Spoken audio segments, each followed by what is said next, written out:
They say the earth remembers everything, every crime, every curse, every secret buried too deep to dig back up.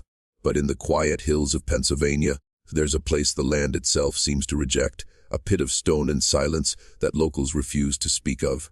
Hidden behind the tree line, covered in ivy and fear, it sits inverted, a pyramid turned upside down, its point sinking into the soil like a dagger. The upside down pyramid, they call it. And for more than a century, it's been waiting for someone to remember why it was built. No official record marks its construction. No town archive admits it exists. But the few who've gone there, the wanderers, the drifters, the foolhardy teenagers, they all return with the same haunted look. Some whisper about voices beneath the ground, others about hands that brush against them when no one's there. But one man, a historian named Elias Granger, left something more tangible, a journal filled with sketches, dates, and words that shouldn't have survived this long. He found the structure in 1845 when Pennsylvania's mines were young and hungry. Towns like Lock Haven and Renovo were expanding, swallowing the forests whole. Granger believed he'd stumbled upon an ancient burial monument, perhaps of the Lenape or Iroquois. But the deeper he dug, the more the truth seemed to shift. The stones weren't carved with native markings. They were cut with precision, industrial precision, and the foundation led downward, not up. A pyramid that defied reason, designed to bury something the builders didn't want the world to see again. For years, the upside-down pyramid was a whisper, a curse told over firelight, a warning to miners not to dig too deep. But the story didn't end there. In the decades that followed, whole families vanished near that valley. Farms left half-plowed, dinner tables still set, doors hanging open. And every time someone went looking for them, the trail ended in the same place, that sunken monument of stone and shadow, rising downward into the heart of the earth. It's easy to dismiss stories like this, old folklore, rural superstition. But if you look closely, you'll find a pattern in the county records, property lines shifting, deeds erased, and one chilling annotation written in the margins of an 1851 land survey.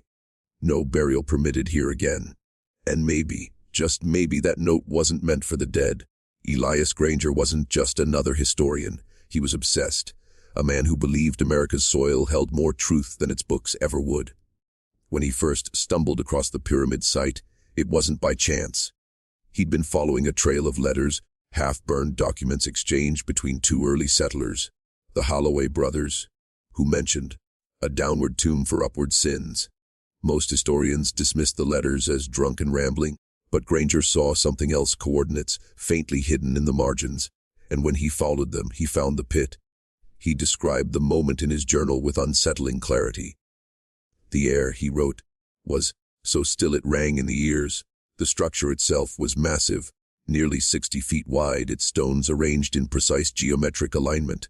Yet it wasn't built above ground, it sank into it, like a wound closing around itself. No one could explain how it hadn't collapsed. The limestone walls were cold to the touch, dry even in the rain. He noted something else, too, symbols etched into the interior. Not letters, not runes, spirals and intersecting lines that seemed to repeat a pattern, one that mirrored itself when viewed upside down. Granger spent 3 nights at the site before he stopped writing. On the 4th page, the ink trails off mid-sentence. The words, "It breathes beneath me," are the last legible entry. He vanished soon after. Search parties found only fragments of his camp, his journal, a lantern still half full of oil, and a set of footprints leading to the pyramid's mouth, none returning. But decades later, in 1872, a railway survey team found something strange. While expanding a freight line not far from that same valley, they uncovered a chamber, not a mine shaft, not a cave, but a crafted room. The walls were made of the same stone described in Granger's writings. Inside lay 6 human remains arranged in a perfect circle, all facing inward. Each skeleton skull had been intentionally cracked open at the crown, and something, perhaps metal, perhaps stone, had been placed inside. It was removed before the team could analyze it. The official record labeled it ritual burial, possible native origin. But anyone who'd seen the original site drawings knew better. The carvings were too precise, the geometry too deliberate. This was something built to contain, not to commemorate. And when the foreman of that railway crew returned months later to finish the line, he found the chamber sealed again. The stones replaced, the soil untouched, as if it had never been disturbed. Only one message remained, scratched into the rail map's corner by a shaking hand. It's closing itself. By the turn of the century, the upside-down pyramid had already faded into rumor. The valley was fenced off, bought under a mining company's name that didn't exist. The locals called it the Hollows, and most refused to step foot there after sundown. But history has a way of clawing its way back through generations, and in the nearby town of Dunmore, whispers of the pyramid began surfacing again in 1904 after the collapse of the Miners' Union Hall. It was a tragedy. 42 men trapped underground. Only 7 were recovered. But when the rescue teams dug through the last section of earth, they found something strange. The tunnel hadn't collapsed naturally. It looked as though the ground had folded inward, like a mouth closing shut. The walls bore the same smooth limestone pattern from the old journal sketches. And in the chamber beyond the rubble, they found a single stone slab carved with an inverted triangle. The mark of the pyramid. No one wanted to speak of it.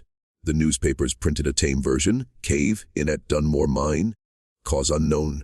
But families of the lost workers began receiving strange notes in the weeks that followed. Unsigned letters sealed with wax in the shape of a spiral.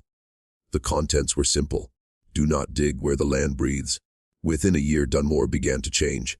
Livestock went missing. The wells dried up. A thick iron taste lingered in the water. And one by one, families began leaving. By 1910, only a handful of homes remained occupied.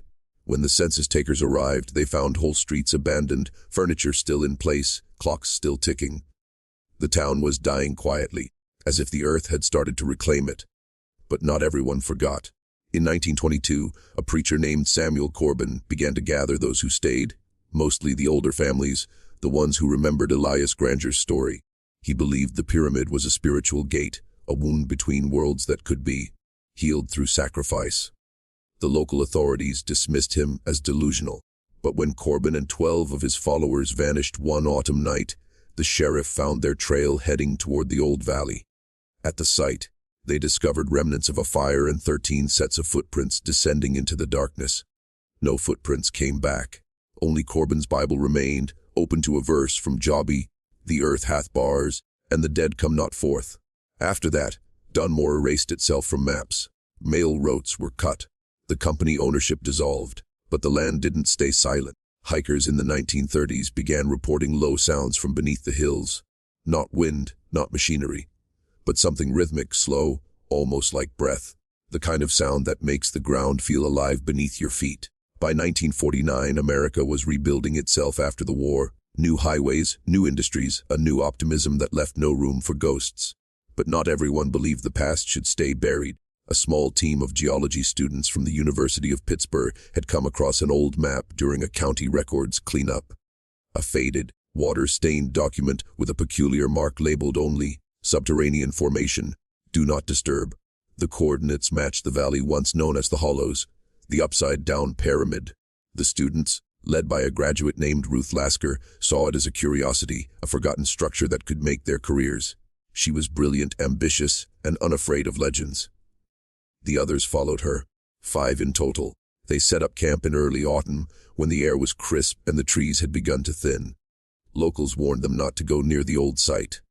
Some offered crosses, some refused to speak at all. But Ruth laughed it off, saying, "If hell had an entrance, it would be in Washington, not Pennsylvania." On the second night, their equipment began to fail. Compass needles spun, and the air turned heavy, metallic, charged, almost as electric. One of the students recorded strange low frequencies on a reel-to-reel tape. When they played it back, the sound warped, like something moving between the layers of the earth. On the third day, they found it, the top rim of the pyramid, just visible through the moss. They cleared the brush and unearthed the first stone slab, identical to Granger's description, cold, dry, carved with intersecting spirals. Ruth insisted on descending into the structure. The others hesitated, but by dusk they followed her down a narrow stairway that spiraled against the inner wall. The journal from that expedition still exists, found decades later, half-burned inside an old ranger station. It describes the descent in chilling detail. Each step down made the air denser, harder to breathe. The walls began to pulse faintly with condensation, and the deeper they went, the louder the low frequency became. Not mechanical, but organic. as if the structure itself had a heartbeat. They reached a chamber lined with human-sized indentations, too uniform to be natural, too empty to be graves. In the center stood a single column of black stone, slick and glistening, though no water flowed inside. When Ruth touched it, the others swore they saw the surface ripple. She said she heard a whisper, not in her ears, but behind her eyes. A voice that said, "It remembers." The last entry in the journal is dated October 12th. The handwriting is jagged, uneven. It reads, "The stairs are gone. It's closing above us." The rescue team found only their tent and the first 3 steps of the stairway exposed before the earth sealed itself once again. The report was buried by the university and marked as unsubstantiated. But that same year, locals reported tremors in the valley and a low, rhythmic pulse that echoed through the hills for 7 consecutive nights. By the early 1960s, the legend of the upside-down pyramid had nearly disappeared from public memory. Only a few scattered references remained.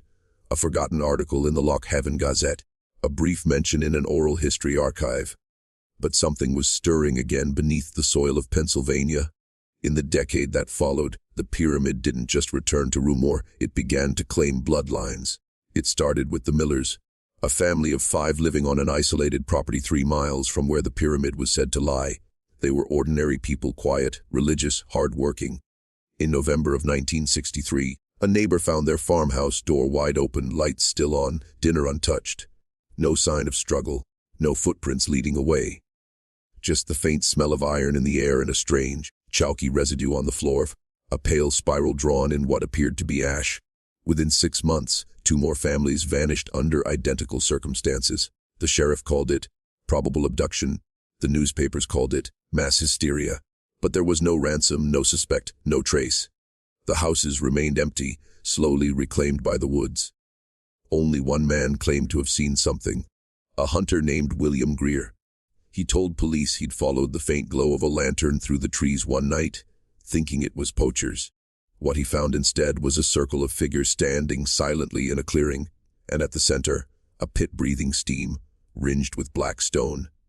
He swore one of the figures turned toward him, and that it had no face. Greer's testimony was never recorded. He was found drowned in his own well 2 days later.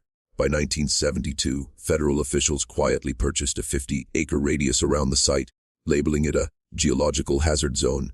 Locals were relocated, compensated, and told never to return.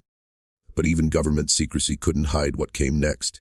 Construction workers building the containment fences began reporting dizziness, auditory hallucinations, and feelings of being watched from below. 3 quit on the spot. 1 was hospitalized after suffering a seizure near the tree line. His last words before being sedated were, "It's awake again." To this day, no one knows what it referred to. But the following week, ground-penetrating scans taken during the project revealed something extraordinary, or horrifying, depending on who you ask. Beneath the soil, nearly 200 feet deep, lay an enormous cavity in the shape of an inverted pyramid pulsing faintly with heat. The data was sealed immediately. The area was declared off limits to civilians, but stories continued to leak. Night guards reporting whispers underground, vibrations that made their teeth ache, and strange rhythmic sounds recorded on security microphones between midnight and 3 a.m. If you're still watching, you're already braver than most.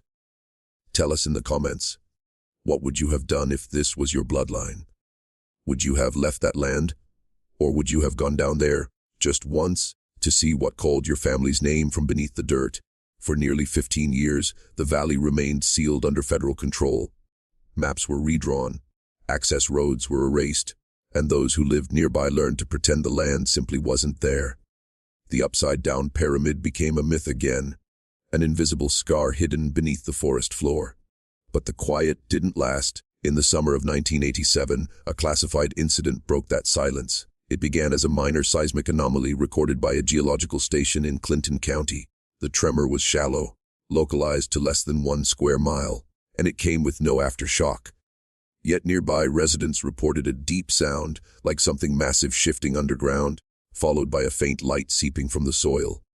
The official explanation, gas venting through porous limestone. But one man didn't believe it. His name was Daniel Weaver, a former Army engineer who'd been part of the containment project back in the 70s.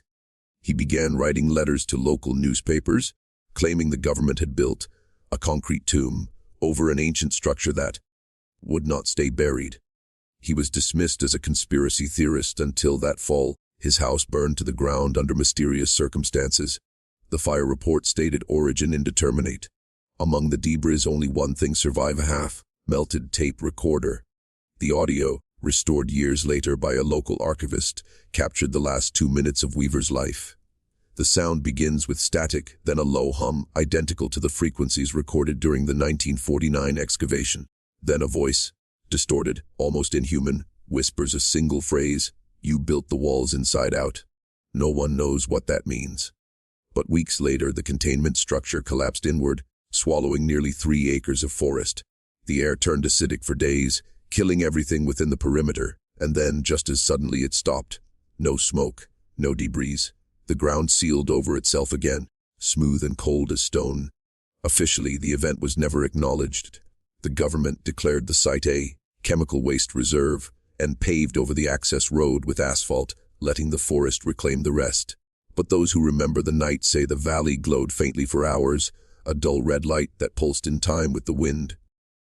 Every few decades, something breathes there. It exhales a kind of memory, a heat that hums through the trees, a sound you can't quite hear but feel deep inside your chest. People who've camped near the border say it messes with time. Watches stop. Voices echo twice. And some swear they've seen shapes in the mist, outlines of men and women walking backward into the earth. Whatever the government buried down there, it wasn't just a structure. It was something alive, something that remembers. Today, few people in Pennsylvania even know the upside down pyramid ever existed. The valley is dense with oak and ash now, reclaimed by the wild. No signs, no markers, no fences remain. But if you stand on the old timber road after midnight, you can still hear the ground sigh. Locals say it sounds like the wind, but it isn't. It's deeper, steadier, the same rhythm that's been pulsing beneath this land for almost 2 centuries. In 2019, a small group of urban explorers stumbled onto what they thought was an abandoned Cold War bunker somewhere between Lock Haven and Renovo. They uploaded a short video before it was taken down less than 24 hours later. The footage showed a concrete hatch covered in vines and rust. One man pried it open and dropped a camera inside. For a moment, all you could see was the beam of a flashlight cutting through the dust, and then, faintly, the glint of spirals, inverted geometry, the same markings drawn in Elias Granger's journal in 1845. At the Ozily 47 mark, the camera microphone picked up a sound, not wind, not movement, but something like a low, resonant heartbeat. Then the video ended. No one from that group has posted online since. The file was analyzed by a private historian from Scranton who'd spent his life studying forbidden architecture. Structures built to conceal, not to honor. He claimed the pyramid's dimensions matched a lost design from early Masonic blueprints, ones referencing the vessel that seals the gate below. In his final interview before disappearing in 2021, he said something that still chills researchers today.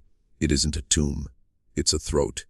If that's true, then everything we've been told, from the missing miners to the vanished families, begins to make a dark kind of sense. The upside-down pyramid wasn't meant to hold the dead. It was meant to feed on them. A structure designed in reverse to channel everything buried beneath into something that still hungers. And maybe that's why the land keeps sealing itself. Maybe the earth isn't protecting us from what's below. Maybe it's protecting it. So if you ever find yourself in northern Pennsylvania, and the ground beneath your feet hums softly, if your compass starts to spin, if your breath fogs in warm air, stop moving. Don't dig, don't listen. Because some parts of America's history were never meant to be unearthed.